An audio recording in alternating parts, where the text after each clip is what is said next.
Hello, everyone.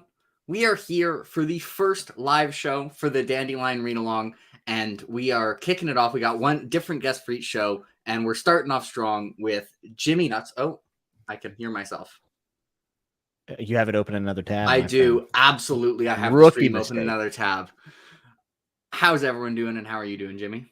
I'm doing good, man. I didn't know I wasn't going to be back for the other one, so I'm a little disappointed. You're going to DNF me from this talk show. We should add one every time. That's what we should do. We could do that, yeah. I think I'm also at the end going to have for the entire series, and I'm going to have like everyone. But I mean, I told you this in my original thing. I was like, did you? Yeah. And yeah. I specifically wanted you for Grace of Kings.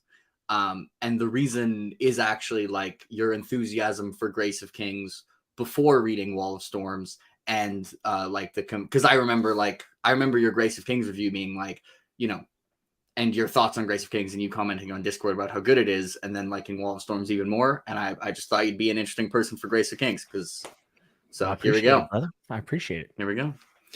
Let's see who we got. We got quite a few people. We got Pete in here.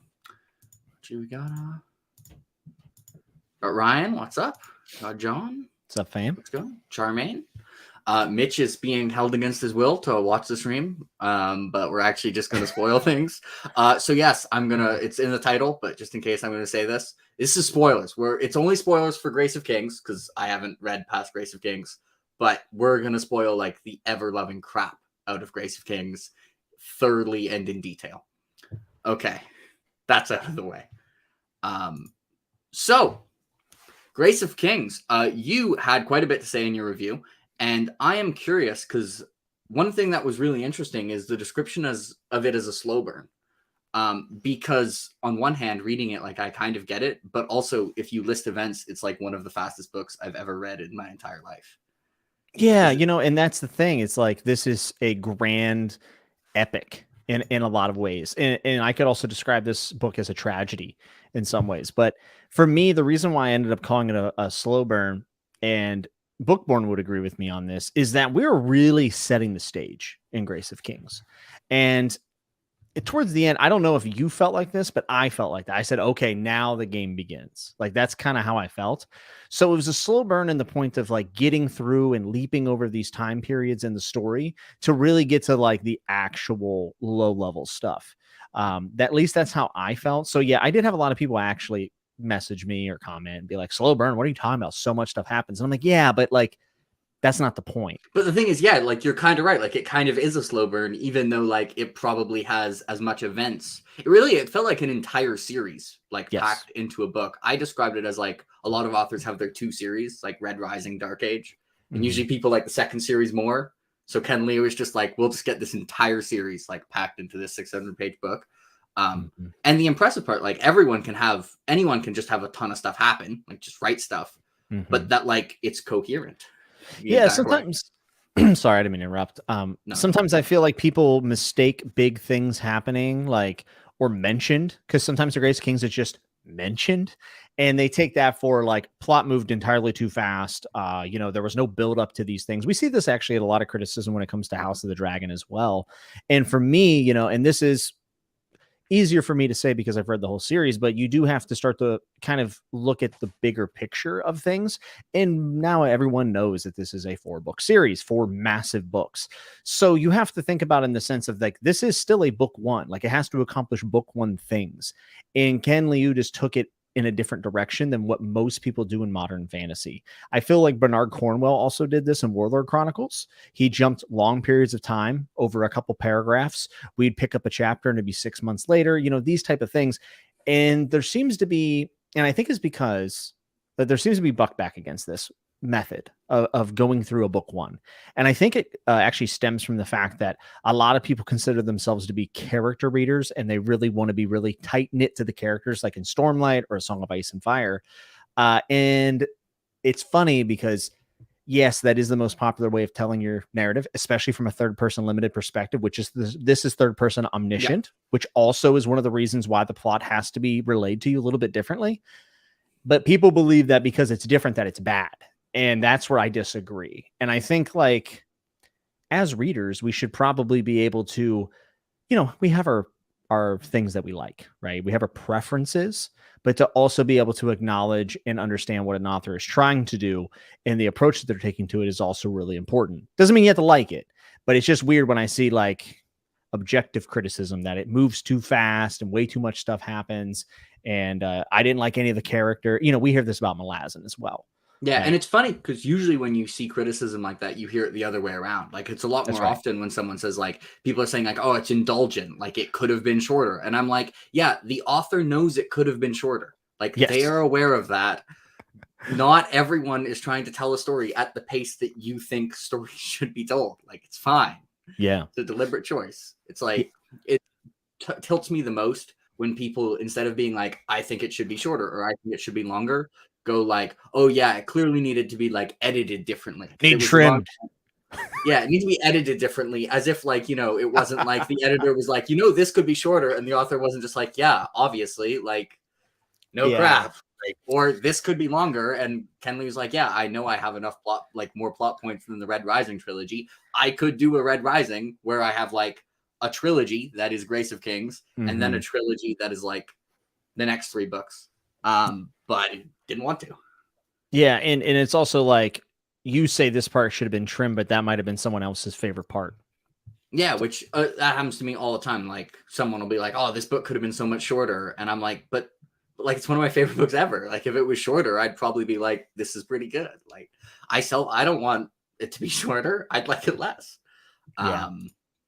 I like this a lot. What Jean said, he said on an atypical writing style, Liu was intentionally writing in a narrative style that he hoped would feel both familiar and strange, drawing on Chinese literary traditions that we don't often see. And yeah, this is kind of what I was hinting at, is that a lot of people are used to like modern fantasy in the West, and they believe that that is the correct way of doing things, or the best way of doing things. And I would disagree. I think if I had not read Malazan, and if I had also not read Bernard Cornwell before Grace of Kings, I may have had an issue because there is some psycho distance, right? From the characters.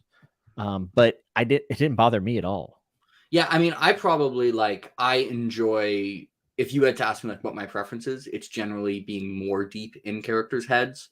And like my favorite scenes in this book are like actually a lot of the quieter moments. I mentioned my review, there was a sequence of events where it was like late at night and I kept reading for like 2 hours and then didn't even know what time it is when I stopped. Like it really got me page turning. And it was when Cooney was just like put in charge of that little island. Yes. And it was him just like trying to building up that little island and doing it successfully because like everyone else is an idiot because all the other rulers are terrible. And he had the really good strategy of being not terrible, which is a long-term advantage that people don't like. A lot of the people in this book, like the characters, seem to really make that fallacy of like, they are not good at thinking in the long term. Like if this is why Cooney wins, because his people are going to end up being like more prosperous, and then you get more, and then he has more people and more stuff, which is an advantage. Yeah, and these are real troubles that have happened in history too. Yeah. Right. Yeah. So that was like my favorite section, and then the conversation where it's the Mata chapter where he's like drinking with Cooney and all his friends, and they do like the flower poems. I was like, that was great. I love that. I think Kunigaru is a fantastic protagonist, and I know people hate on Michael Kramer a lot, but I love the way he says Kunigaru. It's Kunigaru. It's kind of bad, but like, it's almost endearing to a point. Yeah, I mean, I feel like this book actually could kind of work on audio because a lot of this one, it's really interesting and it's like showing versus telling, because in terms of world building and setting, like it's very tell heavy because it's third person omniscient. Mm-hmm. While character wise, it feels very like show heavy and like interpreting who characters are through their actions. Yeah. And I feel like actually like the although maybe the exposition, maybe the telling of lore stuff would get annoying on audio. I don't know. I don't really do audio, so I have no comments on Michael Kramer. Barely listen to the man's voice. Yeah. And yes, Kunigaru was amazing. And yeah. I think Kunigaru has a beer belly and he's dope. I kind of like that question that No Disclaimer asked. He said, why do you guys think that most people consider themselves character-driven readers? Why do you think so, Jake? I think it's that almost everyone's favorite book the reason it's their favorite book is because of attachment to characters, because that's what really gets people like emotionally attached to things. So it's hard not to consider yourself a character-driven reader if like usually the reason something is your favorite book is tied to characters. It might not be the mass appeal for like most people. Like I would say, for example, for Grace of Kings, I think the plotting, theme, and world building is all like arguably more impressive. Like I think the plotting is extremely impressive because it shouldn't be coherent with like how much stuff happens. Yeah. Like the fact that it stayed coherent and pretty like steadily paced enjoyment wise. There was a little section in like from like page 50 to like 100 where I was like kind of starting to be wary, but like if it's one of your favorite books ever, you probably really love the characters, which is true for like every book. What do you think for that? So I think the reason why a lot of people are character driven readers is the way that they have read and also what they read to get into reading. And it is the most popular pick to do third person limited perspective. And third person omniscient is kind of considered like actually in Sanderson's lectures that you can watch on YouTube for free, which are good. He says some things that I actually very much disagree with, and I think is a little bit of a problem with the genre. When he goes over perspective choices, he first person present tense, he crosses it out, says no one does that. Second person, that's only experimental. And then I can think, okay, well, Pierce Brown and K. Jemisin. Now third person omniscient, I would think of Ken Liu, because he also says that that's not a great option. So I think that there's this it's like a monopoly on perspective, and because of that perspective choice, people between first person past tense and third person limited, that people feel like they can only become attached to a character if they're in their head the entire time, where I believe it takes a little more work to get into a character or to love a character from another perspective, like a third person omniscient, where there's an omniscient narrator telling this retelling of a story or whatever it might be. So I think that generally the way people read limit their ability to find more things about a book to enjoy. And I don't mean that as a slight. That's just how I feel about how some people read, right? It's a very surface level type thing. But I know you would understand, reading Malazan, and Grace of Kings is a great example of this. With the Psycho Distance, you were, like you said earlier, you were taking a look at the actions of the characters within Grace of Kings and thinking about, well, what would I have done in that circumstance? I wonder what Kunigaru's thinking exactly at this moment whenever he does this. Mata, at first, when you meet him, you're like, is he going to be the antagonist? Is he not? Imperialism is obviously not good, but he feels like he should be empowered just because he used to be, right? So he's not a great guy either. So you're looking at the way these people are maneuvering without getting every minute detail. So for me, that encourages me to get more out of the book, to engage. And I think that it's hard. You have to read a little slower, maybe put in a little bit more work. So I think that that's why people consider themselves character-driven readers, and why people kind of reject people who go outside of what is popular or commercially viable. Yeah, I think that's fair. I think one reason, like, third person past, like right now for fantasy, is kind of the default. Like if you were a writer and you weren't particularly attached to any tense, like you didn't know what you wanted to do, you'd do third person limited and past tense. I feel like anyone who's like, if you're doing third person limited or second person, like you know what you want to do that specifically. One really interesting thing about Grace of Kings, third person omniscient, is that there's hints that it's at times slightly unreliable, which is kind of weird because it's omniscient. Like that it's some things the recounting is more like it's half reality, half mythology. One thing that really stood out to me is a lot of the battles where it's like, and then, Mata was outnumbered a bajillion to one and they lost like 12 people and the other people lost like 30,000. If you've ever like looked through Julius Caesar's like accounting of events, that will be very familiar, because after every battle, Julius Caesar's like, yeah, we lost 12 people and 3 of those it's because they fought each other.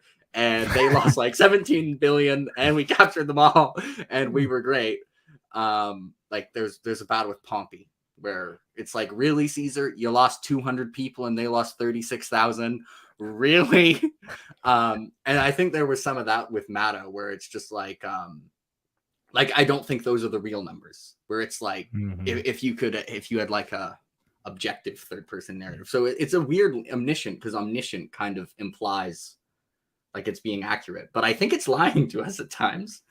I guess omniscient and dishonest. Could it be biased? I mean, that's the question. It kind of feels like a retelling of history, right? And I think you're right. Mythology fits this. I think it fits. Yeah. So it's kind of weird because when I was third person omniscient, at first I was taking like what the narrator said to be true, because I was like, I mean, the narrator's omniscient. Presumably the narrator knows what happens. And then throughout I started to be like, wait, does the narrator know what happens? And also just this book doesn't work in in like not omniscient. Like it's kind of, if you tried to tell this story not an omniscient in this amount of pages, I just don't think it would work. Yeah, I would agree with that. I do think omniscient also lends itself really well to skipping time. And also we end up getting stuff from the gods, which is interesting. What did you think of the gods? I love the interaction with the gods. I got mad at myself because I didn't include this in the review, and as soon as I hit upload, I was like, "Oh crap! I forgot to talk about that." There's always something. Yeah, that was one especially where I was like, "No, that was so good." I absolutely loved how the gods like played an active role, but not like seriously an active role. Like they weren't that invested in that would happen. Poke. They were just like sports fans. They were just like, I mean, I kind of want this team to win, and then when they didn't, they kind of were just like, "Huh, that sucks." And then you mentioned this like in your review, and I was thinking as well, where there's some events where we're not explicitly told that the gods were involved, but you kind of start being like, the big one is Mada's first like battle where they all go berserker. I was like, hey, War God may have been involved in that, methinks. Everyone going berserker and going Super Saiyan, and just like, because there was no tactics involved there. That was just like, I mean, the only tactic was make it so we can't retreat. And then I feel like the War God was just like, oh, make it so we can't retreat. I like that. Have some berserkers, but we're never actually told that. Yeah, and then it also provides a pretty cool device for the author to play around with the fact that some of our characters are acting out of turn, which would be bad if there wasn't an extra element that was kind of manipulating events. And I can't say much. The gods play an interesting role going forward, and probably not in the way that you think. So, yeah, and like the obvious example is when Cooney he takes over, and then has a little 1 chapter long corruption arc, and then escapes it. Man, there's a lot of arcs in this book. There was one. I even read the Dramatis Personae before starting this to be like, I'm gonna remember all the character names. Not remembering all the I was going to tell you, I have forgot most. So I will be describing characters based on their role, with the exception of Cooney and Mada. And what about Luan? Oh, sure. Yeah, we can know who Luan is as well. Yeah. Everyone else, for example, the like queen of the place that got conquered by the like banker economist dude who had the really great art. Yeah. But also, I like that none of the gods took Cooney at the start. Like all the gods that we saw, maybe someone did, but implicitly, like we're never told. Like the gods, they had all these different pawns, and then Cooney just like sweeps in. Although his friend who did all the administration really did like half the work, but whatever. Interesting. I was kind of conflicted on it, but then I was like, hey, get out of here, God. Stop corrupting Cooney, damn it. And he also, I think, like Cooney is pretty like clearly better than almost all the other rulers here.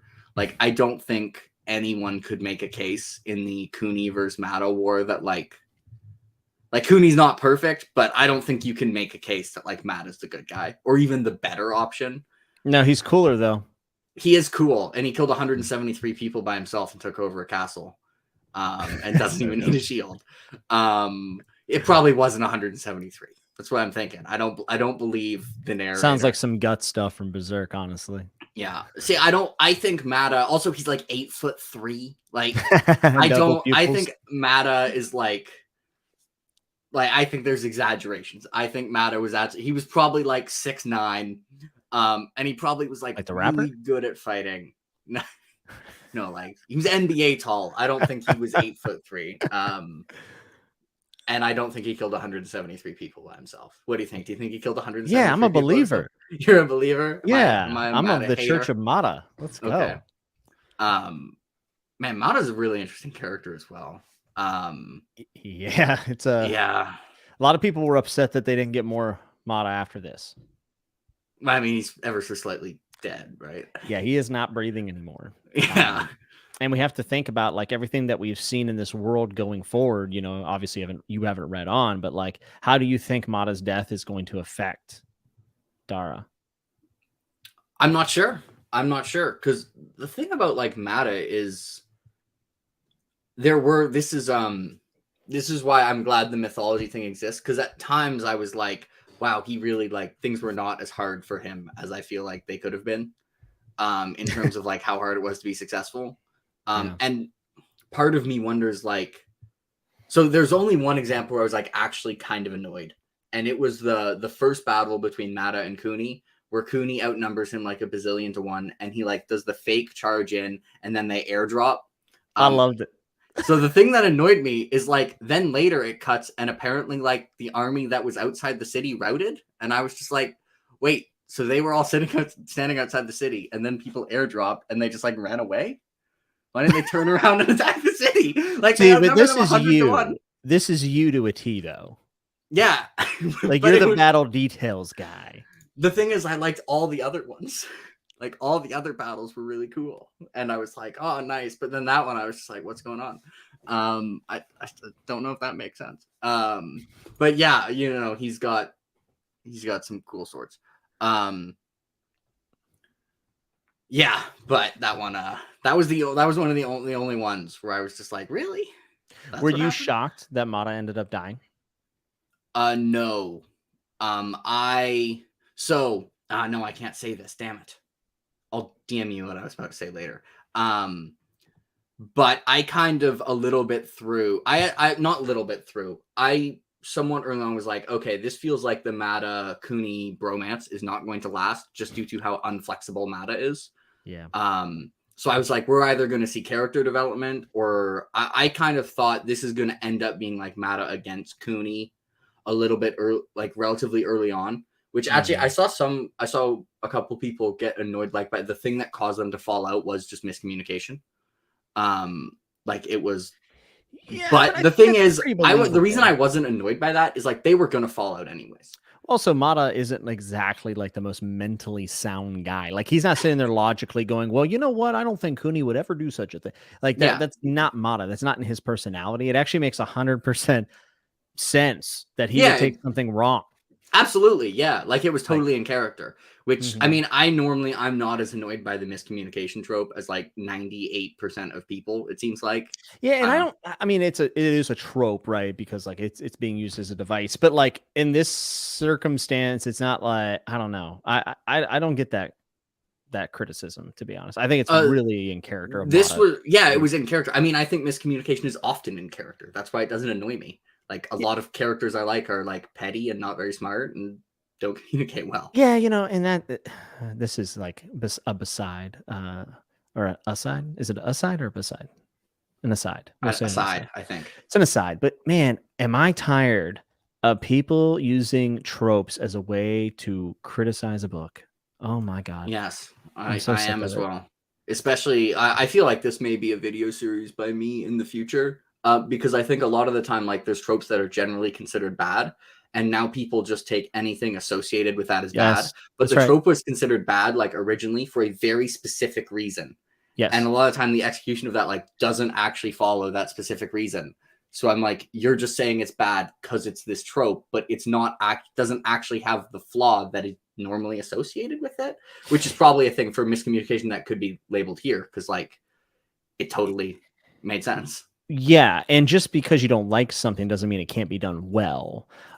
Deus Ex Machina, right? Everyone goes, oh, Deus Ex Machina, it's bad. And it's like, well, there's also ways you can do that is good. So that's not itself in a criticism. Like you have to go deeper if you're going to use that as a criticism. It really bothers me, honestly. I was mildly annoyed by this, I will say, of like battles having one major tactic. And this is like the airdrop. That was really the only one that annoyed me, where there'd be a battle and there'd be like a large difference. And then they'd have one tactic and that would make up for it. One of the few things where I actually was just like, I feel like the execution, but you also, it could be like the mythology sense, but at times that frustrated me. But also I'm the battles guy. I know like 90% of people are just going to be like, shut up, Jake, it's fine. You are the battles guy. I'm one of them, yeah. Yes. Which it's funny because sometimes there's like widely criticized things about battles, like in TV show. And I'm like, I mean, that battle, and I'll think the battle was stupid, but like the reason you think it's stupid, I actually think kind of made sense. This happens a good amount of the time. Kyle has a good comment.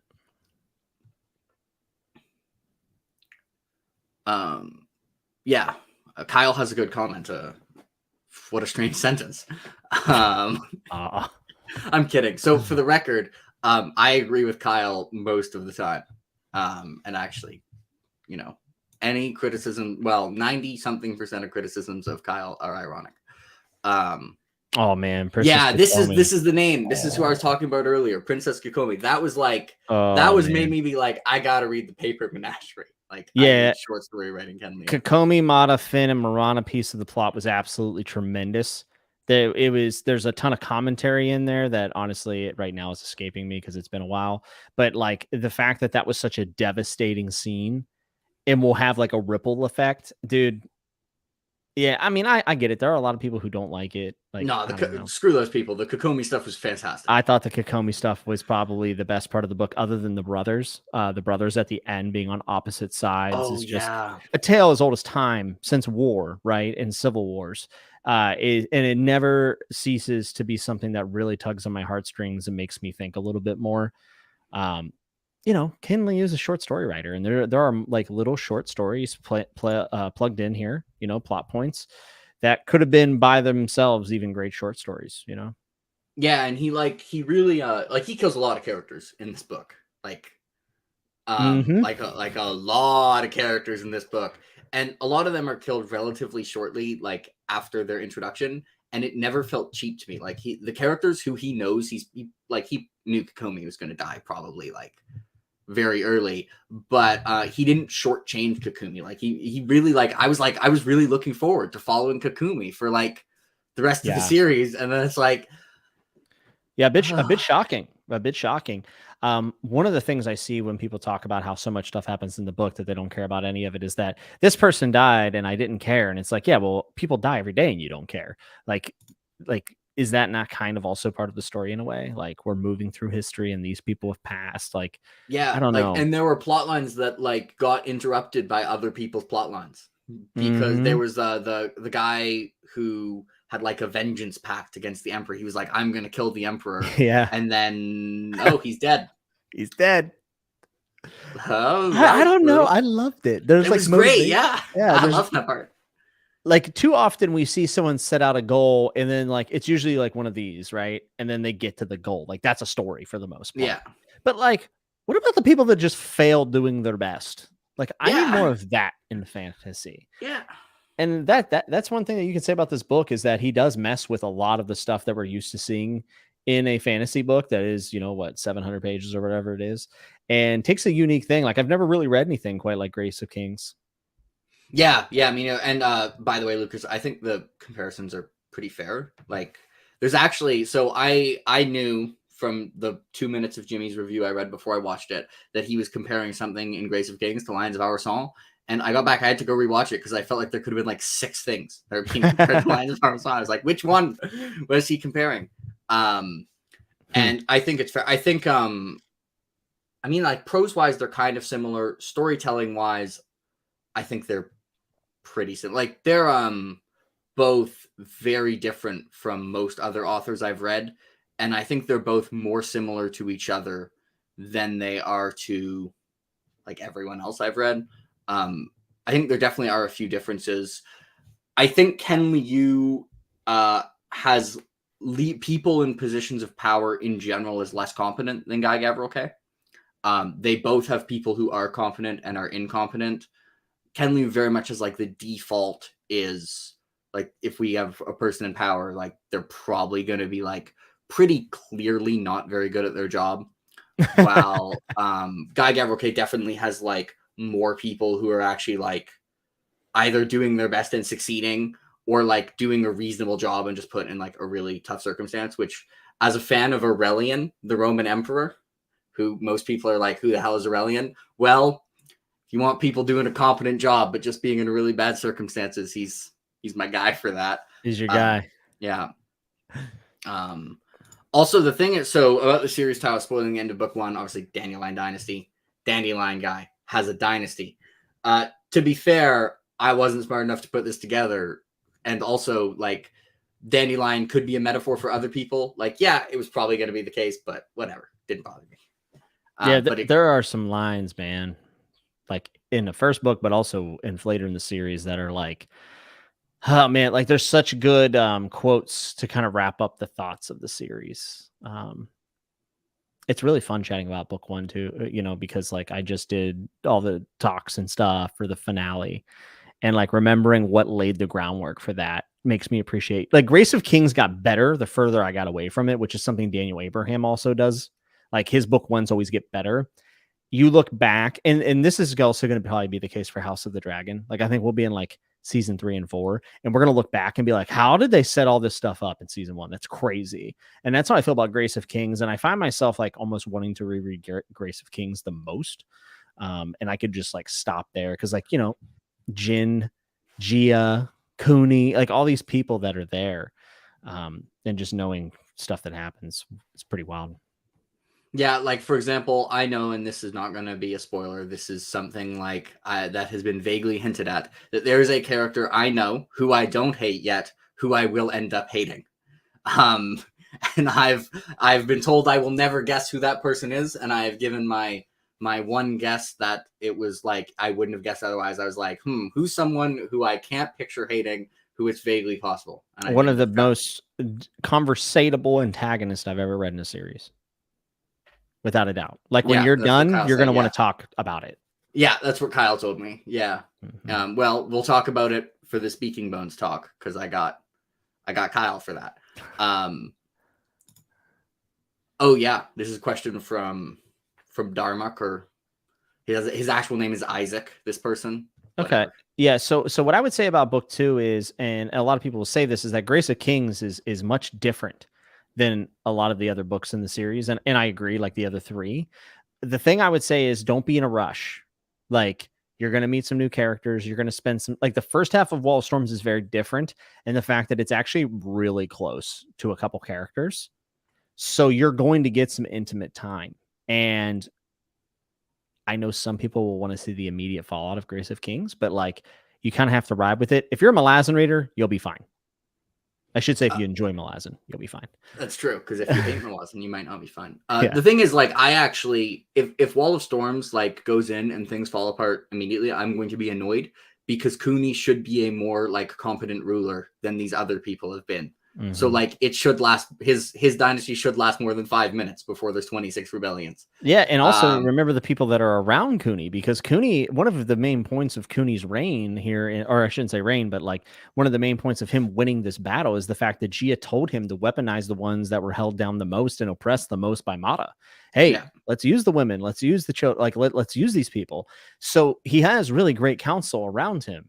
And even though he can be a little bit of a beer belly dunce at times, like he has the right people around him, or so it would at least seem, right? Yeah, so there's a guy whose name starts with C who does a lot of like the administrative stuff. And he's the guy who came up with like Cooney's like tax policies. What's Aragorn's tax policies? Cooney doesn't have to worry about it. He's got this guy, and this person is the hidden MVP of the book in terms of like how much he contributed to the actual result that happened. Yeah. And he should be, although, you know, there was at the end of Grace of Kings, there was like the hint of him being corrupt, and then it went back, and then it was also hinted that like Cooney is being paranoid and he's not actually doing any of that. Very curious to see what happens there, and who knows, maybe this is someone who I will end up wanting to smash their head through a cinder block. Because I know there's going to be at least one. There's more than one. Some of the most hateable people ever. Yeah, dude, there's one person that is like so evil later on that like Alan, like I don't even necessarily know if Alan liked this series, but my God, would Alan love to hate this character. Like I would love to see Alan just rant. I kind of think Alan is gonna like this series. I almost after I read book 1, I because Alan he was doing his thing, he was ranting, because he's like, you're starting Dandelion Dynasty. What about Long Price Quartet? It's so much shorter. And I almost wanted to tag him after I finished the book, like, Alan, it's very unfortunate, but I have to inform you that I think you're gonna like Grace of Kings. He would definitely like Grace of Kings. This was a different guy. This was like Kogu. Rin or something. Kogu was the dude who was like good. Yeah. And then Rin was the dude who was like, oh, we don't need to tell Cooney about this. And that ended up leading to the miscommunication that caused the fallout. I think Rin is a girl. Oh, Rin might be. One second. Anyways, that dude, not the same guy. No, Rin is a guy. I'm sorry. I'm thinking of Jin. I apologize, folks. It's been a long time since I've read this. Yeah, that's fine. Yeah. That's fine. I can't remember character names for books I read 5 minutes ago. So that's okay. I remember characters. I just don't remember their names. If you're like, yeah, what do you think of Rin? I'm like, oh, what do you think of the guy who was kind of a longtime friend of Cooney who ended up making a seemingly innocent decision that led to like another civil war in the fallout between Cooney and I'm like, oh yeah, I love that dude. And yeah, this is something I disagree with as well. I was even like warned by people that like, yeah, some people criticize Grace of Kings for this, and then like no one criticizes Wall of Storms on for that. And even like for Grace of Kings, I'm like, ooh, yeah, I feel like I have some pretty damn good female characters. Yeah, my favorite characters in this, especially post book 1, are females. I think a lot of people have an issue with the polygamy in this book, and I was actually going to ask you what you thought about that. I thought the like I'd say like it handled like adultery. Like adultery was a thing that happened, and I guess and polygamy. I thought that stuff was handled really well. And I can tell it was handled really well because it didn't frustrate me. And if it had not been handled well, it would have frustrated me. Yeah. Some people were upset that Cooney basically, Gia says, Cooney, like, go spread your seed, do your thing, and like kind of giving him the pass, right? Like they get offended by that. Well, but both of them got the pass. Which like the Cooney Gia relationship is weird because of like how much time they spend apart in this book. Like the time they actually spend together, and because of how much time it covers as well. Like they're a couple, and then they get separated, and they have like reunion. Yeah. Usually they're separated pretty quickly after the reunion. But I thought it was pretty well done, and I can say that because if it wasn't well done, yeah, this is a topic that if you don't do it well, it's like it's almost inherently frustrating. And I wasn't. Yeah, I wasn't frustrated by it, and I can't say that like I have a real good hand on what being poly is like. So like I don't know. But what I will say is that I thought it was interesting to read about and to ponder, and especially knowing where things go. I don't think it was harmful for the female characters, but obviously having full context is a leg up. So. Yeah, and I mean, there was also the general, who one of another moment in this book that I really liked is one, I like good generals who are like, we got some good tactics going on.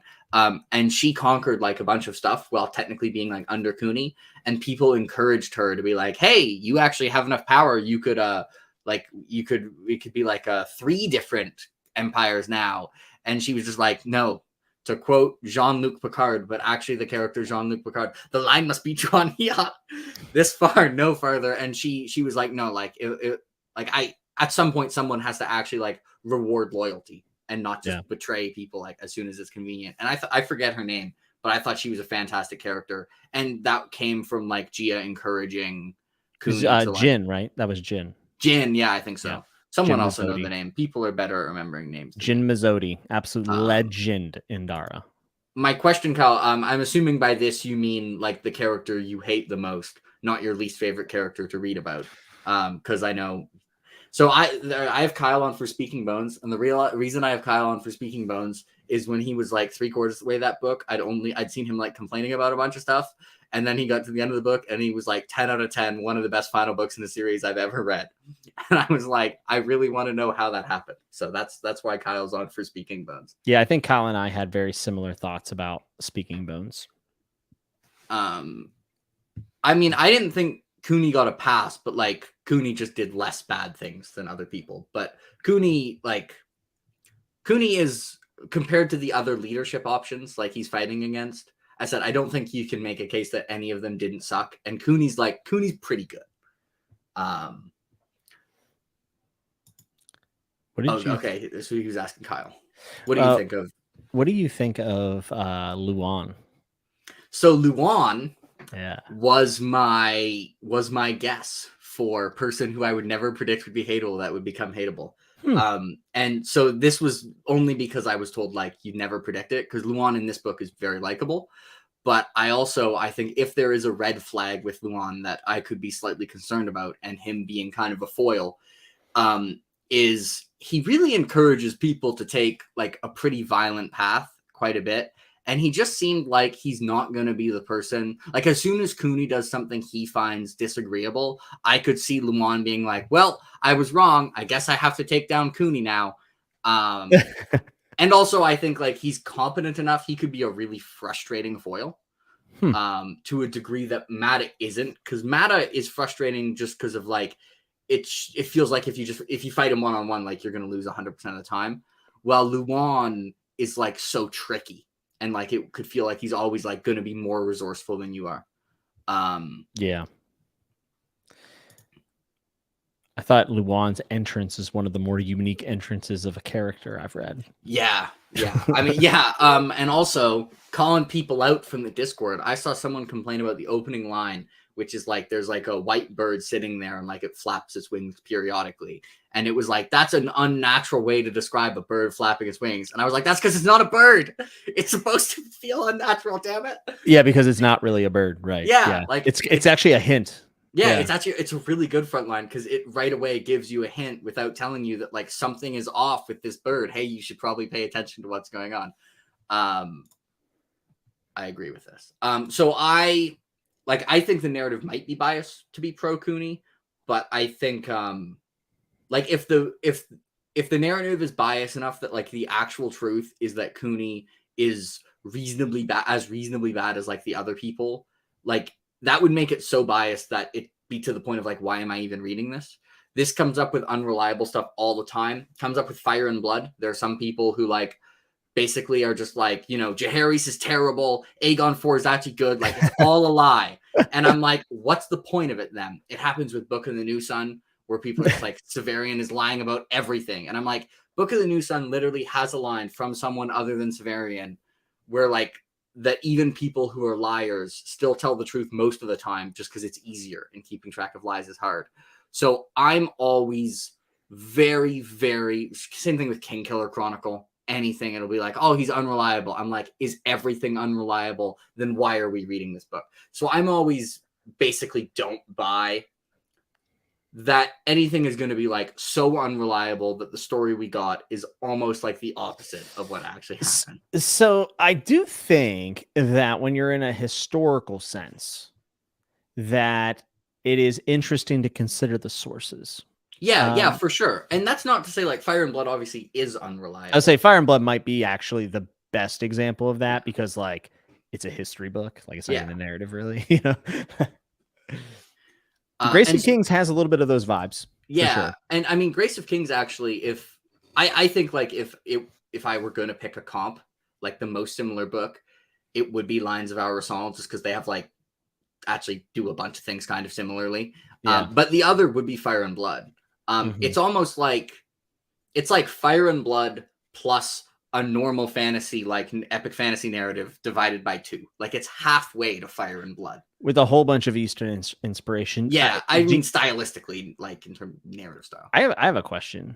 Yeah, this might be a trap. I don't know. Do you think that there are some people who struggle with Grace of Kings and Dandelion Dynasty because of the Asian inspiration? I don't know. I would be the wrong person to ask this because I feel like I have no idea what the truth is and would just be making shit. I don't mean it from a nefarious spot, but I do believe like it's not what they're used to. I do believe that at least subconsciously it plays a role because I literally have told people about Grace of Kings, like people who aren't like in our circle and booktube, like friends. And as soon as I get done, like, this sounds dope. And I'm like, yeah, and it's Asian inspired. And they're literally like, I don't really like anime and stuff. And I'm like, what? Yeah. What? I think there's like a skewed perception at least in America, when you're in Canada, we'll say North America, that Asian inspired means like one thing. You know what I mean? Yeah, like Asian inspired means like Dragon Ball Z or Naruto. Yeah, or like like, you know, you could say like, you know, The Simpsons and Lord of the Rings are both inspired by Western culture, but like they're really, really different. And like the same is true for things inspired by Eastern sources. Like there can be things that are both Asian inspired that are really different. Like anyway. Yeah, and they also then apply like Western standards to something that's not Western. Like what I mean by that is like what might be normal in a different society, right? I think it's interesting. I don't know. I think that is like there's some underlying thing there where people have some sort of bias against Asian inspiration. I'm gonna just leave this up because that doesn't make any sense. I agree. That's okay. I don't pronounce things well. I have not been. I actually just started the Naruto anime 2 nights ago. I just started it. Well, I've never claimed to. I'm the person who doesn't do audiobooks. I've always been. My policy is unless it would be when it wouldn't be offensive to do so. I just pronounce things incorrectly. And how did you say it? How did you even say it? I don't know. I'm not going to repeat it again. You say Naruto? Naruto? I don't know. I think is it not Naruto? I have no idea how to pronounce it properly. I don't even know what I said. But I'm sure it was wrong. Like I'm sure Edgar isn't. Jake, why is every time I try to watch an anime on Netflix, I'm like, I'm finally going to watch this anime that's been on Netflix for 3.5 centuries. And when I go to hit play on episode 1, it says leaving Netflix at the end of this month. And I'm like, why? Why now? Oh, so the actual reason behind that is that the people in charge of Netflix personally hate you because they're actually Mark Lawrence. There you go. That's the answer. Asian inspired doesn't mean much when it's most popular in so many unique cultures. Yes. And that's what I'm saying. They think it means one thing, and it's like, I don't know. Which I mean, I like.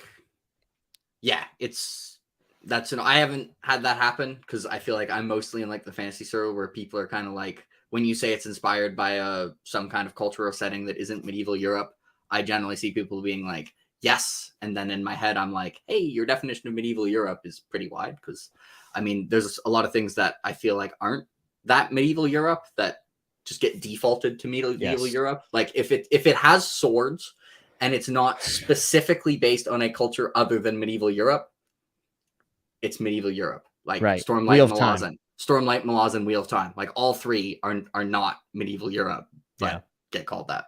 See, Sharmizi knows what I'm talking about. Represent Sharmizi. She says, yeah, I've noticed this happen with Greenbone reviews as well, holding on to Asian-inspired society with Western. The amount of people I see that say, like, I don't like the Yakuza. I'm not reading Greenbone. And I haven't read Greenbone, but every time I hear that, I'm just like, interesting. Yeah, I don't know. I fortunately haven't run into that as much. I feel like if someone said that, I'd be like... It's just something I've noticed. I've read a lot of Asian-inspired fantasy this year. You know, I read Under Heaven. I read this. We Ride the Storm also has a little bit of Asian inspiration. I'm trying to think. There's at least 1 or 2 more. But either way, it always seems like when I go to Goodreads or if I talk to a friend about it, it's always like, oh, is that Asian inspired? Also, weird. This is who I was saying before. Kogu is absolutely like the unsung. He's not actually the MVP because the MVP is Cooney. But if the person who like no one would consider the MVP could make a case as the MVP, like I'm just saying, without Kogu, Cooney probably loses. Definitely. Definitely loses. Yeah. How about this? I would say without Gia, he loses. Yeah, without most of them, he loses. That's probably maybe without Soto. What about Soto, the Gia's housekeeper, who is 100%. Yeah. Actually, there's a lot of you know, sleeper MVP picks here. Okay, 1 second. Okay. Sorry. I'm just gonna not say it again. We'll be fine. I know how to pronounce Dragon Ball Z, so that'll now be my Naruto. Yeah. And yes, it is. But this isn't a Greenbone thing. If that's where the ship has sailed for that. If Jimmy reads Greenbone, it can be the crap. And I can be like, it's not that much based on like it's mostly my bad. family drama. Yeah, come on, Jimmy.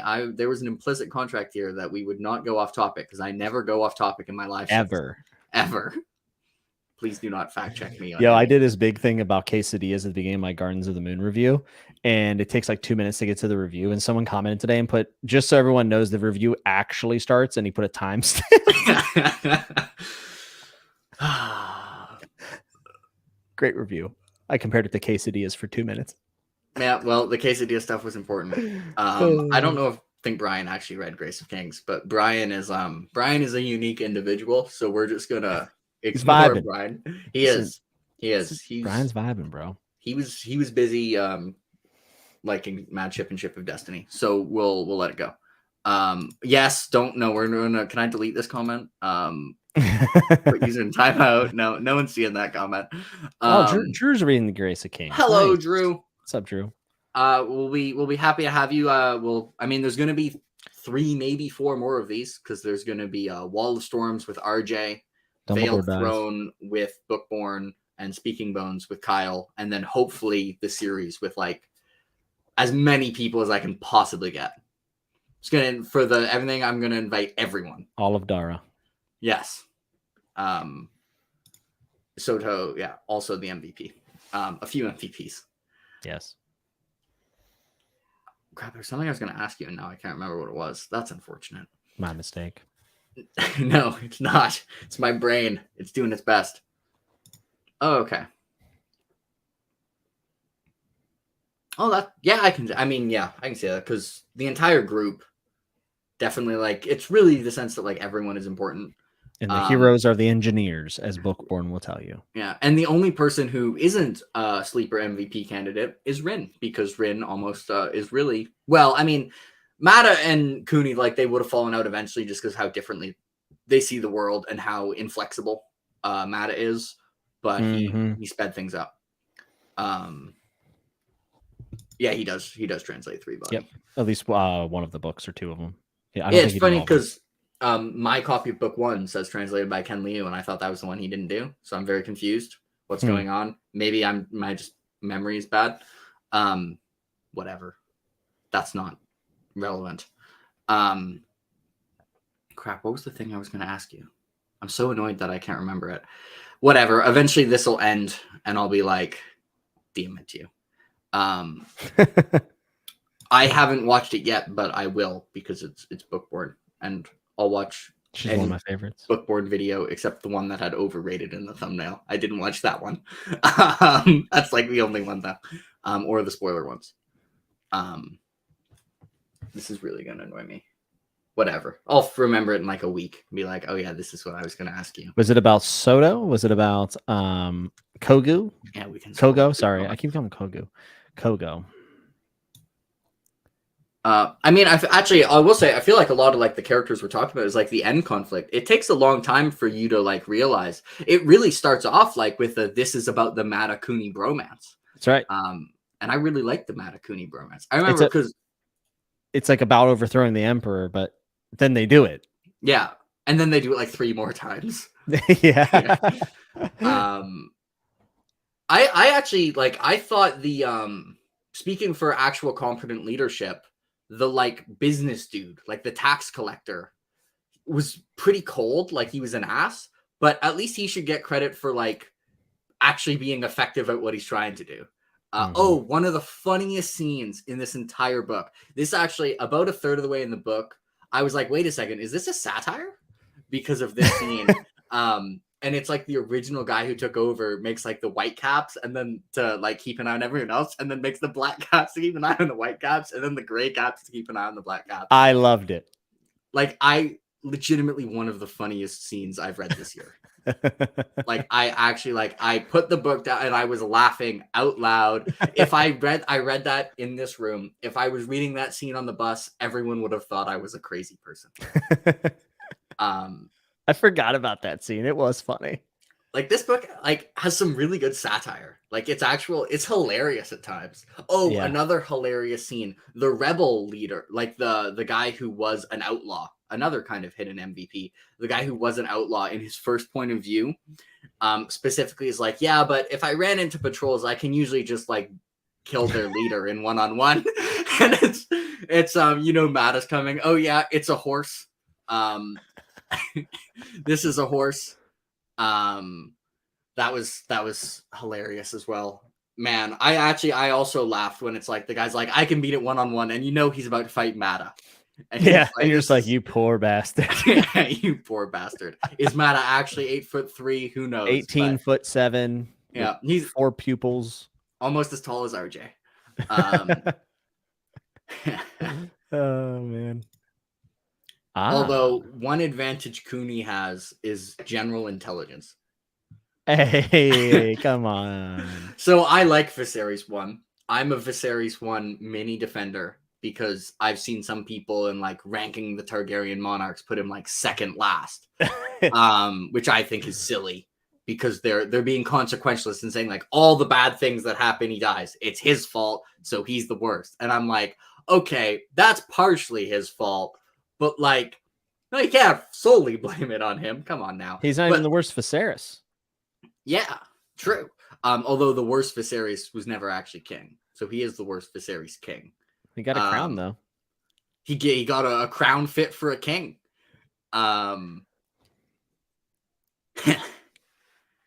Yes, he did. He did have a crown fit for a king, but like Cooney's a lot smarter. And now now I'm just gonna have to ban Isaac because Isaac is the one person who doesn't like Howling Dark. Get out of here. So I really like Empire of Silence. If you dislike Empire of Silence, I don't know if it's going to change your mind. I think Howling Dark and Demon in White are like clearly better than Empire of Silence. And then Kingdoms of Death I like more, but I think I can see it's a bit more divisive than Empire of Silence is, where you'll probably like it either way more or not quite as much. But it's not a series where like book 1 is terrible and then like the rest are way better. I think if Empire of Silence is like a 2-star read for you, it's probably just not the series for you. Yeah. I don't know, man. Howling Dark is a book that needs to be experienced, in my opinion. That's true, because Dharmic is actually the only person who doesn't like Howling Dark. Loved it. But I like it more in book 3. Yeah. Demon White's still my favorite, but that's okay. And Kevin, I don't know if Kevin is booing Dandelion praise or Sun Eater hate. Dandelion, he hates Dandelion. He does because he's read the first 130 pages. Probably complained about the first line. It's bewildering to me that he liked the Winter King and then didn't like Grace of Kings because I think they're very similar in the way that they're paced and the way that it's structured. But I think he kind of ironically didn't like Grace of Kings, where there was a section like page 50 to like 150 where I was kind of, it was very distant. Like it was the most distant and it felt like it was the most like POV hoppy, and it kind of got, right around like where I'm saying, right around like where you start getting back to Cooney in the main story. He quit before that. I think he just doesn't like it. I think, he's just drinking haterade. I don't know what's going on. Jesse says they're halfway through Howling Dark. The end of Howling Dark is where you'll know if the series is for you or not. Halfway through. Oh, he's halfway through Howling Dark. Okay. Mm-hmm. And if you don't like Howling Dark, like I like Demon in White more. I'm not going to try and tell Dharmic to read Demon in White because it's like he didn't like Howling Dark. And same thing. If Howling Dark isn't for you, you can DNF it without worrying. Yeah, correct. Get out of here, Kevin. Although if you want, you can boo the people not liking Sun Eater, and then I'll give you a thumbs up. See? Ironic haterade. He's playing up the haterade. I don't think Kev will like the series, personally. But. Well, you got to have faith that he won't drink haterade, Jimmy. Come on. When are you going to read book 2? I'm going to read book 2 very shortly. Right now, I've started Soldiers Live, and I'm going to read Wall of Storms after that. Nice. I didn't want to start it before doing this live show because I don't want to have to like remember like what happened in Wall of Storms. My guest already has to do that. Get wrecked, but I don't want to have to do that.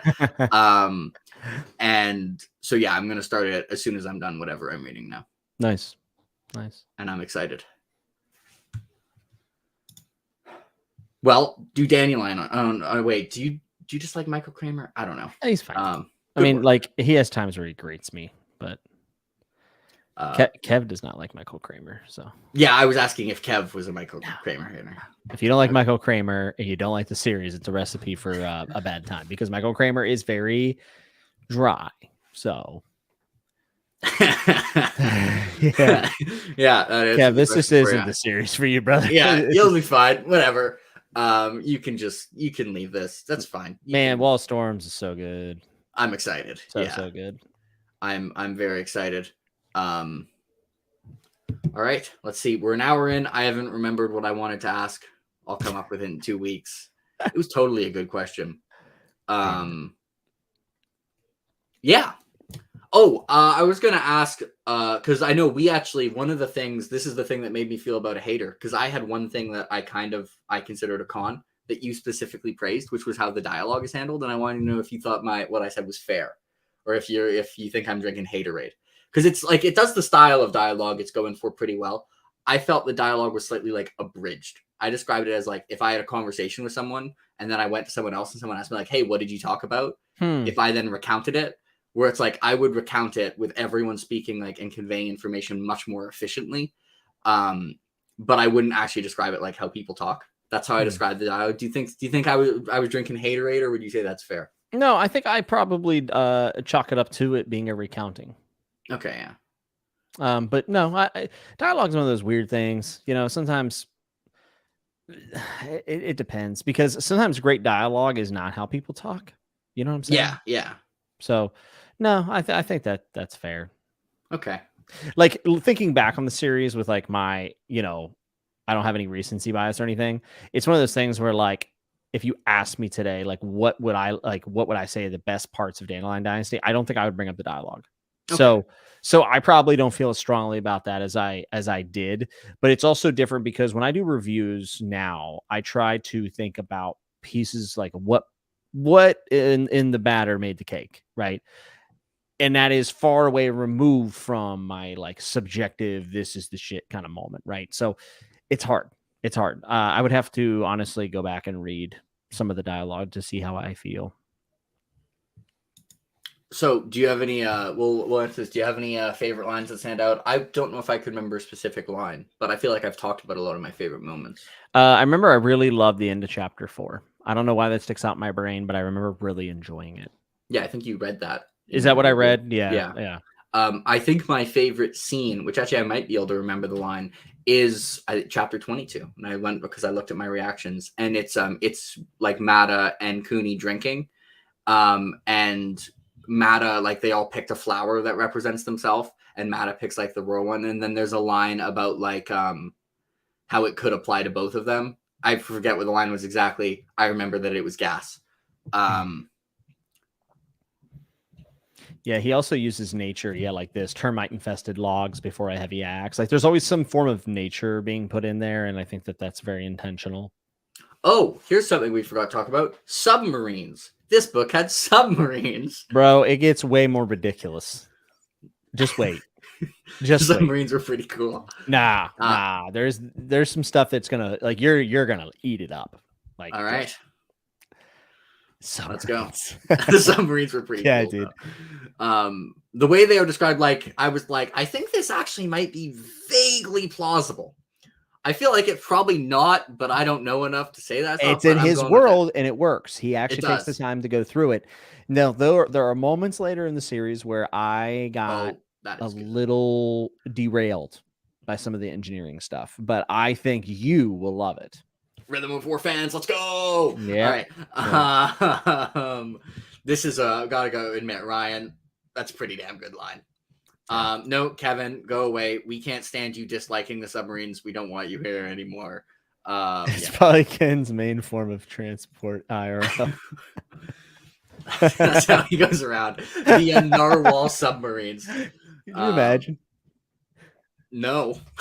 Yeah, and that's one of those things, like, yeah, a lot of the engineering stuff later, it didn't hit with me as much with other people. But the one thing I will say is, like, I respect it. And the fact that he was able to make it make sense is incredibly difficult. So, like, my hat's off to him. It just not something that no, I'm not saying all of it, because there's some stuff I really, really like coming up that you're going to get into it, but it was a hit or miss kind of thing with me. Like Rhythm of War, for instance, gets really into the details, which is impressive, but not what I wanted. Yeah. And I think this Rhythm of War is gonna be the tech book, I would expect, because it's the main. There's one point of view, especially where it's like most of it. Yeah. And my guess is that character will never be a main POV character for another book. Anyways, I think I remembered what I was going to ask about, which is actually one thing that caught me off guard with this book was just how dark it was. Yes. Like, I knew it would be like kind of dark. It's one of the darkest books I've read. Bro, I'm telling you, there is stuff that happens in speaking, but dude, it gets so dark. Like brutal, Poppy War levels of brutal, like beyond that even. I think Grace of Kings might be one of the darkest book ones I've ever read. Like, well, I'm going in my head and I'm like, I'm trying to think of a book one that's darker. And I'm thinking of like, okay, pretty dark series. Malazan gets pretty dark. Don't think Gardens of the Moon is as dark as Grace of Kings. Song of Ice and Fire gets pretty dark. Don't think Game of Thrones is close to as dark as Grace of Kings. First Law is pretty dark. No. Poppy War kind of at moments, but not in totality, I would say. Like The Darkness That Comes Before by R. Scott Yeah, Baker. I haven't read that one yet. And we'll see how that goes. Because that's supposed to be like, that's, I think, Mark Lawrence has his grim dark scale just based on democracy. That's actually, I really like that. And I think it was like considered like the darkest series by the masses. Well, get ready. Get ready, because it gets darker. Fantastic. So some of the most brutal stuff. Like, man, there's a character that is just the worst. Yeah. I mean, there's a lot of characters who are just like the worst. Where I was like, can we get like some leaders that suck less, like other than Cootie? Like, surely someone else here doesn't suck. God, thinking about this book one and like where it all goes. Damn. I like this series. Really? Yeah. I thought you hated Veiled Throne, and here's the problem. I got a lot of people that I love to read this series and they didn't like it. So then it made me kind of question, like, what did I like? You know what I mean? Like, one, I feel bad because it's a big commitment and then people read it and they don't like it. And then two, it just makes you question yourself a little bit. Like, oh, maybe I'm dumb. But yeah, no. Thinking about like the questions you're posing now and then like knowing where it goes. It's a wild ride. This was the line I was thinking of because it was like the yellow flower. Who says it praises only the, I'm not going to try and pronounce that. Does the dandelion not bloom in the same hue, my brother? There we go. Let's go. That's my favorite line of the book. Okay. Jimmy, this is a question for you to field. Although, so there's a YouTube channel, the Fantasy Nuttwork. I'd highly recommend checking it out. And it may be able to answer these questions. Dude's a shill. I wouldn't trust him. Yeah, but I don't know. He has a pretty good talk show. Second Apocalypse and Malazan both have extraordinarily dense world building and some very heavy philosophical themes. But when it comes to their intent and their messaging, they couldn't be more opposite. And that makes them very interesting to read together or, at near the same time, because contrasting the ideas, in my opinion, leads to really, really good discussion. But it's hard. In some ways they are alike, but I think it comes down to messaging, and they're so staunchly different in their beliefs. One of the things that makes me concerned about the darkness that comes before. I like hope, Jimmy. You have to read the Slog of Slogs in Aspect Emperor. It's the greatest military campaign of all time. We'll get there. You want to talk about something? You want to talk about darkness? I want some hope, Jimmy. No weepers on the slog. Hope. No weepers on the slog. That doesn't sound very hopeful. There's a head on a pole behind you. Is the head like a hopeful head? It's up to you to decide. I feel like it's not, and it's not a hopeful head. But I might also, we might have 3 people for Veiled Throne, because I didn't know Pete was such a Veiled Throne enthusiast before when I was figuring out people. So Pete is the biggest fan of the series that I know, I think. Okay. Yeah. Pete, I might have UN Bookborn for Veiled Throne. I'm going to be fully transparent.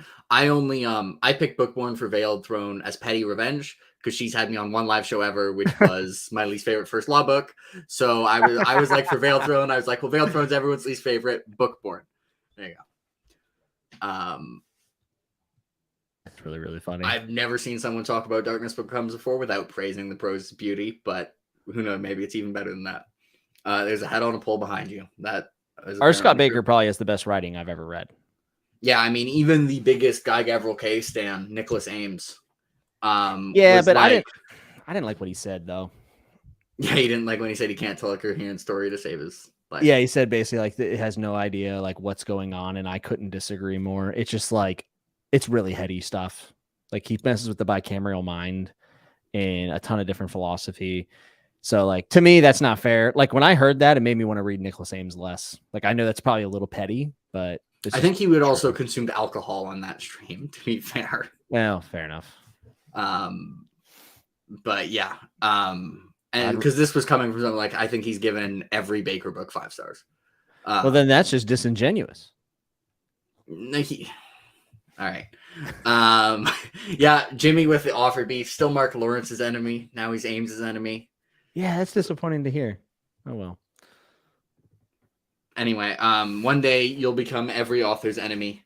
And oh yeah, I got a villain arc coming for sure. Absolutely. Coming. It's like a third of the way down. You got the Jimmy Nuts corruption arc. Can't wait. Sounds fun. I think we're probably gonna start closing things out soon. So eventually there'll be a live show for the entire series, which probably, if we can make the timing work, we'll have Jimmy Nuts again. So if we want to see the progress on the Jimmy Nuts corruption arc, you guys all got to stick around because that'll be in a few months, and we'll see how far down the rabbit hole. What author will I insult next? Yeah.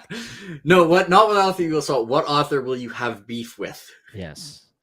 The beefs. I'm here for it. So the beef with Lawrence is that Lawrence actually Tim on Twitter, and now we have taken that ironically. Well, I think it's ironically, maybe it's actually not, and so we've pretended that they're enemies. Yeah, he's an op, no doubt. Yeah, because he actually Jimmy on the word count of Realm of the Elderlings, and he was wrong. Yeah, I don't actually have any beef with Mark Lawrence. Yes, to be clear, all this author beef is ironic. My channel is in the description below. You can find links to my reviews for like Grace of Kings and whatnot, and it is the Fantasy Nuttwork. It's true. I remembered to include the links. So we've got his review for Grace of Kings, Wall of Storms, and the Dandelion Dynasty. I don't know if I remembered to include a link that just goes directly to his channel, but you know what? You can find his channel with the videos. So whatever. Yeah. It's all good. Do you want to, if people have somehow follow my channel and don't know who you are, do you want to, tell the people what's going on at your channel so they can now all go and watch just a lot of degenerate nonsense mostly. I do book reviews that are pretty mid, and I do a bookish podcast that used to be pretty cool and unique, but it's not so much anymore. Well, it's still cool. It's still cool and debatable. And then I do spoiler chats like these a lot of the times. Yeah, that's about all I got.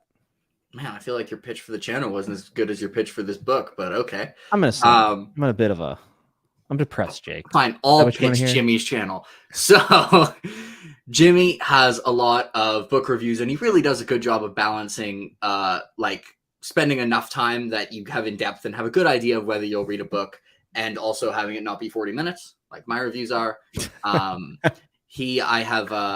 I think he's a very good judge of quality. I'm not going to say I love every book Jimmy's recommended, but I think all the books that Jimmy's has said are really good that I haven't liked as much have been like, this was really good. I just didn't like it as much. I have never read a book that Jimmy said was really good and thought it was bad. And Chatting with Nuts, there may be multiple shows like this, but Chatting with Nuts is not just the original. It is also the best, not to be surpassed by anyone else. And you can check him out. And you probably already have because he has like a lot more subscribers than me, but that's okay. Because he started the Chatting with Nuts, which was the little rock, like the little pebble that started going downhill, and now there's like an avalanche behind it. I actually invented podcasting. That's true. He did the same way I invented top tens and tier lists. So we all have our inventions. So yeah, glad to have you on, Jimmy. Yeah, man. Thanks for having me. I appreciate it. No problem. You were You were like the first person. You and Kyle were the two people I was like, I'm definitely having for these two books.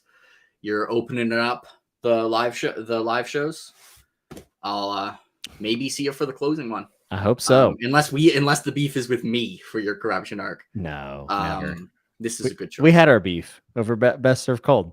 Oh yeah, we did. It wasn't that much beef though. Yeah, anyways, so as long as there's no beef with me and Jimmy, I'm going to end the show. Thanks for coming, everyone. It's been great to have you in the comments. See you for Wall of Storms, everyone. Oh, block.